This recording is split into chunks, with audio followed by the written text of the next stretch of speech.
Well, good morning. This is Ruth, part 2. And I covered the first chapter a few weeks ago. So let's start with a brief recap. How the story has panned out so far, and then we'll pick up on chapter 2.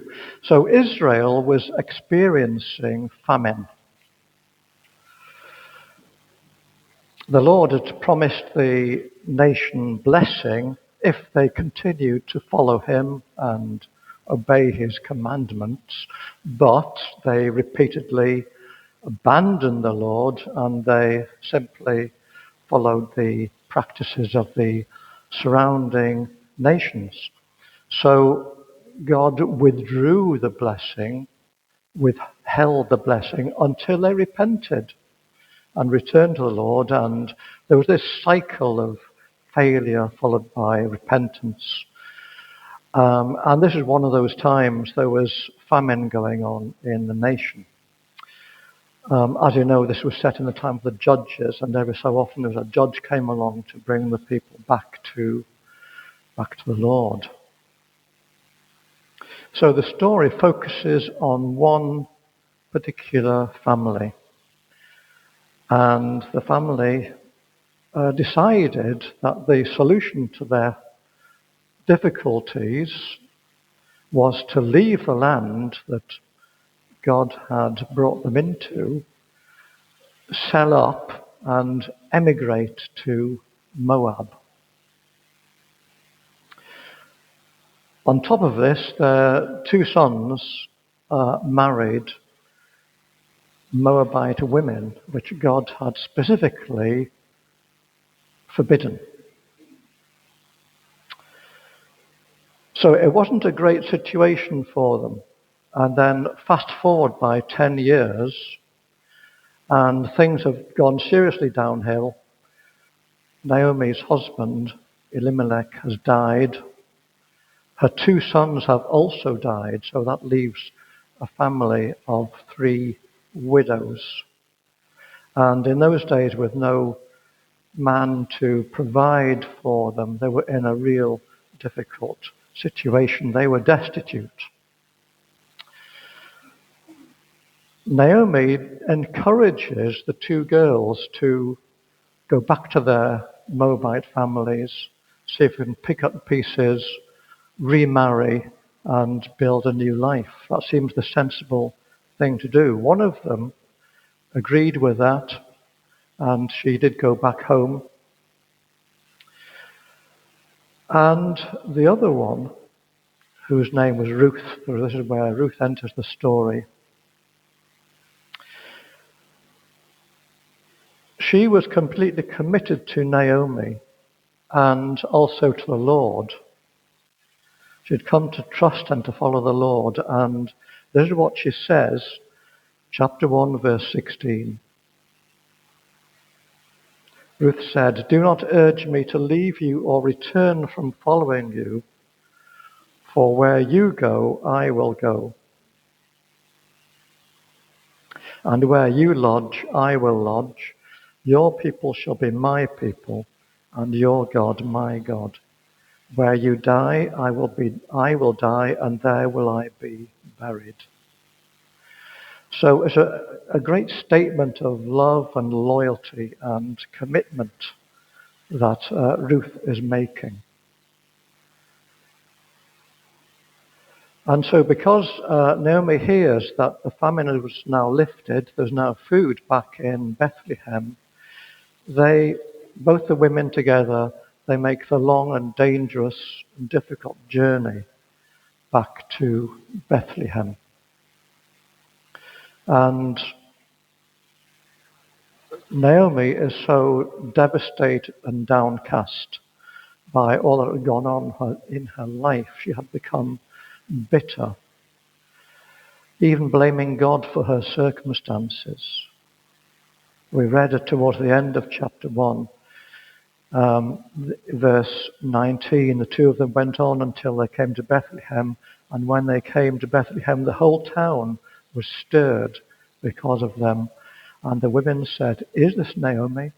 She said, "Do not call me Naomi, call me Mara," meaning bitter. For the Almighty has dealt very bitterly with me. I went away full, and the Lord has brought me back empty. So that brings us up to date, back up to chapter 2. So let's see where the story goes from here. We'll read through the chapter together. Now, Naomi had a relative of her husband's, a worthy man of the clan of Elimelech, whose name was Boaz. Ruth the Moabite said to Naomi, "Let me go to the field and glean among the ears of grain, after him in whose sight I shall find favor." And she said to her, "Go, my daughter." So she set out and went and gleaned in the field after the reapers.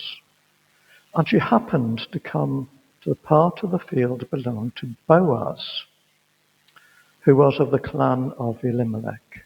And behold, Boaz came from Bethlehem, and he said to the reapers, "The Lord be with you." And they answered, "The Lord bless you." Then Boaz said to his young man who was in charge of the reapers, "Whose young woman is this?" And the servant who was in charge of the reapers answered, "She is the young Moabite woman who came back with Naomi from the country of Moab. She said, 'Please let me glean and gather among the sheaves after the reapers.' So she came, and she has continued from early morning until now, except for a short rest." Then Boaz said to Ruth, "Now listen, my daughter, do not go to glean in another field or leave this one, but keep close to my young women. Let your eyes be on the field that they are reaping, and go after them. Have I not charged the young men not to touch you? And when you are thirsty, go to the vessels and drink what the young men have drawn." And she fell on her face, bowing to the ground, and said to him, "Why have I found favor in your eyes, that you should take notice of me, since I am a foreigner?" But Boaz answered her, "All that you have done for your mother-in-law since the death of your husband has been fully told to me, and how you left your father and mother and your native land and came to a people that you did not know before. The Lord repay you for what you've done, and a full reward be given you by the Lord, the God of Israel, under whose wings you have come to take refuge." Then she said, "I have found favor in your eyes, my Lord, for you have comforted me and spoken kindly to your servant, though I am not one of your servants." And at mealtime Boaz said to her, "Come here and eat some bread, and dip your morsel in the wine." So she sat beside the reapers, and he passed to her roasted grain, and she ate until she was satisfied, and she had some left over. When she rose to glean, Boaz instructed his young men, saying, "Let her glean even among the sheaves, and do not reproach her, and also pull out some from the bundles for her, and leave it for her to glean. Do not rebuke her." So she gleaned in the field until evening. Then she beat out what she had gleaned. It was about an ephah of barley. And she took it up and went into the city. Her mother-in-law saw what she had gleaned. She also brought out and gave her what food she'd left over after being satisfied. And her mother-in-law said to her, "Where did you glean today? And where have you worked? Blessed be the man who took notice of you." So she told her mother-in-law with whom she had worked, and said, "The man's name with whom I worked today is Boaz." Naomi said to her daughter-in-law, "May he be blessed by the Lord, whose kindness has not forsaken the living or the dead." Naomi also said to her, "The man is a close relative of ours, one of our redeemers." And Ruth the Moabite said, "Besides, he said to me, 'You shall keep close by my young men until they have finished all my harvest.'" Then Naomi said to Ruth, her daughter-in-law, "It is good, my daughter, that you go out with his young women, lest in another field you be assaulted." So she kept close to the young women of Boaz, gleaning until the end of the barley and wheat harvests. And she lived with her mother-in-law. So Ruth continued to love and to support Naomi, and it happened to coincide with the beginning of the barley harvest. So she offers to Naomi to go and glean, that is, to pick up anything that the reapers dropped. In fact, there were specific laws given about gleaning in the Old Testament. Leviticus and chapter 19, verse 9, this is what the law says.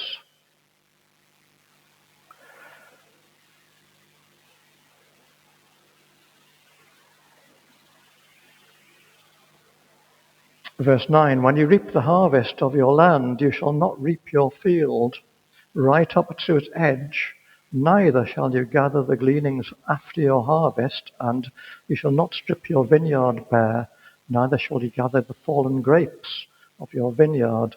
You shall leave them for the poor and for the sojourner. I am the Lord your God." In Deuteronomy chapter 24, verse 19, additionally, we read this about gleaning. "When you reap your harvest in your field and forget a sheaf in the field, you shall not go back to get it. It shall be for the sojourner, the fatherless, and the widow, that the Lord your God may bless you in all the work of your hands." So the law was making specific provision for those who were less well off, including the foreigners.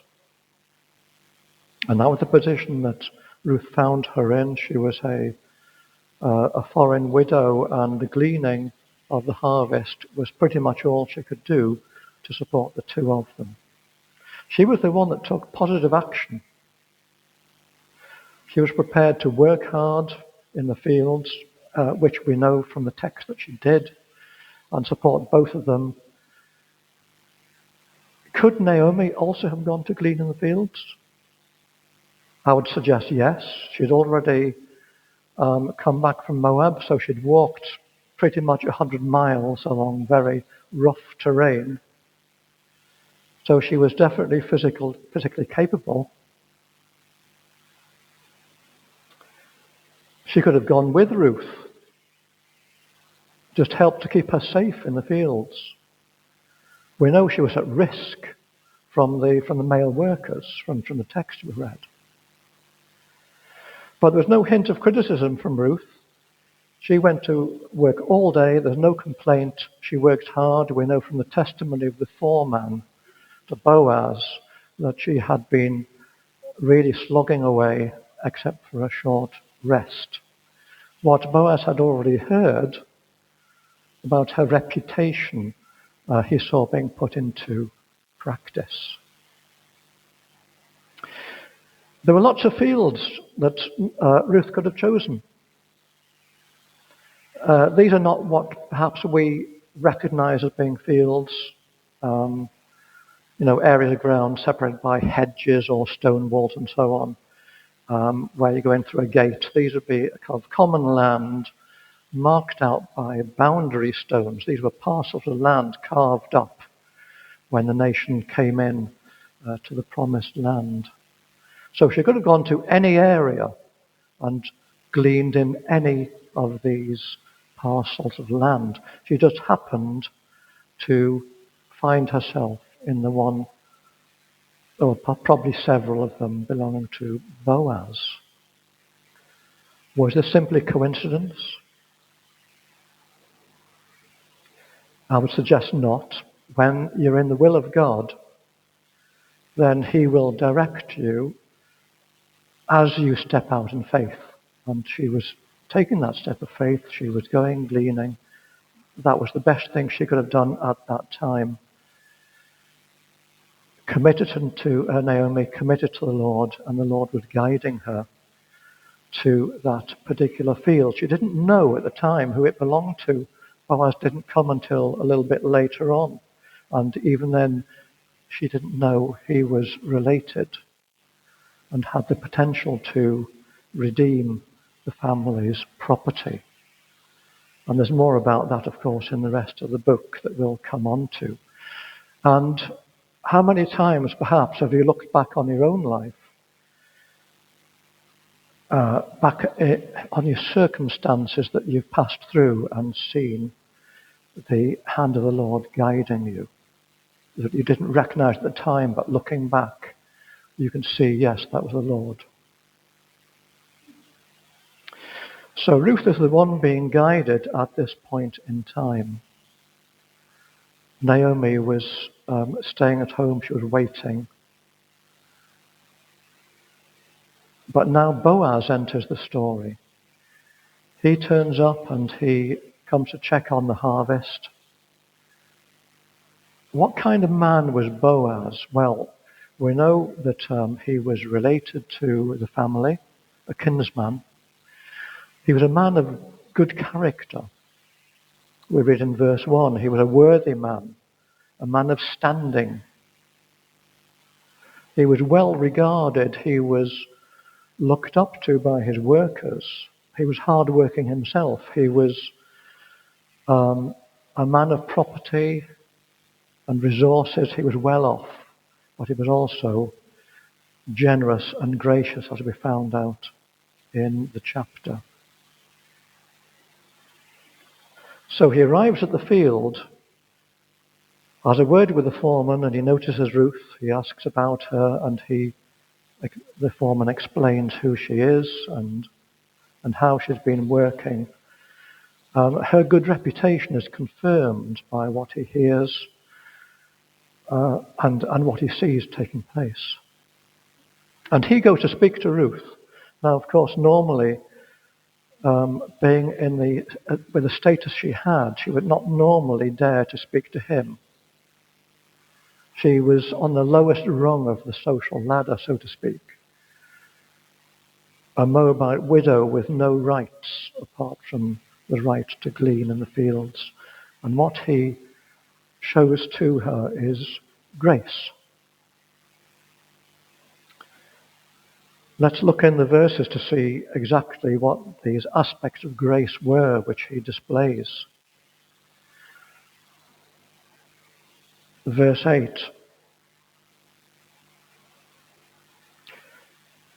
He says to her to stay in his fields, not to go to any other one, because he knows where she's going to be well treated. He tells her to stay with his own female workers. Basically, he's raising her status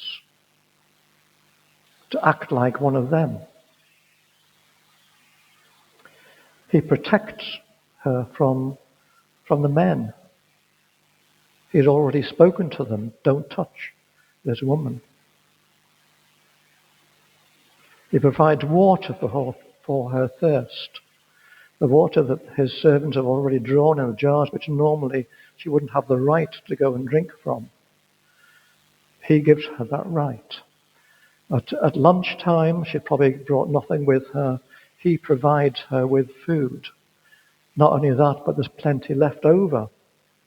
And he tells his workers, probably without her even hearing, to make sure that as she follows them, they just drop a bit of extra so that she can pick up more grain. At the end of the day, after she's beaten it all out, she's threshed the the barley into the grain, it all adds up to 22 litres, which is a large amount, probably weighed quite a lot for us to carry home. Many commentators see in Boaz a type of Christ, a picture of what Christ is like. And as we go further into the story, we'll come across more examples. But for the time being, Ruth returns to Naomi, along with all the grain she's collected. So she shows her the results of her day's work, and all the food left over. And Naomi is astonished beyond measure and delighted. So she asks Ruth, well, what field have you been in? Where have you been working? Who was in charge? And Ruth explains who it was, and Naomi is realizing now that this is very much the guidance of the Lord, because here is Boaz, her own kinsman, a relative, a redeemer who could potentially buy back their property. Her heart has been completely changed. There's a turnaround in her attitude. We read in chapter 1 that she was bitter. She was blaming God. She said, the Lord dealt bitterly with me. And now she's saying in chapter 2, verse 20, may he be blessed by the Lord, whose kindness has not forsaken the living or the dead. It seems that Ruth's example of faith and love and hope have rubbed off on Naomi, and now she sees the Lord working. She sees the provision of the Lord. She sees his guidance. She has hope for the future. She recognizes the grace that's been shown by this relative who could offer her redemption. And we are also in that situation as believers in him. We have also received blessings, and that gives us hope for more blessings to come. Sandy was reading out of 1 Peter earlier on. Well, here's a bit more out of that letter in chapter 1, verse 3. Blessed be the God and Father of our Lord Jesus Christ. According to his great mercy, he has caused us to be born again to a living hope. That's the blessings we know we have received, and we can rest on that sure promise. But here's more promises to come. A living hope through the resurrection of Jesus Christ from the dead to an inheritance that is imperishable, undefiled, and unfading, kept in heaven for you, who by God's power are being guarded through faith for a salvation ready to be revealed in the last time. In this you rejoice, though now for a little while, if necessary, you have been grieved by various trials, so that the tested genuineness of your faith, more precious than gold that perishes though it is tested by fire, may be found to result in praise and glory and honor at the revelation of Jesus Christ. His sure promises that we can depend on because of what he's already brought us into. So as we look back on chapter 2, here's a few lessons that we can learn from the chapter. I've got 6 short points. The first point, when your circumstances are difficult and you don't know which way to turn, do the obvious right things first. Second point, God works through those who are open to him rather than those who are bitter and inward looking. Point number 3, when you step out in faith, look for the Lord working through your circumstances.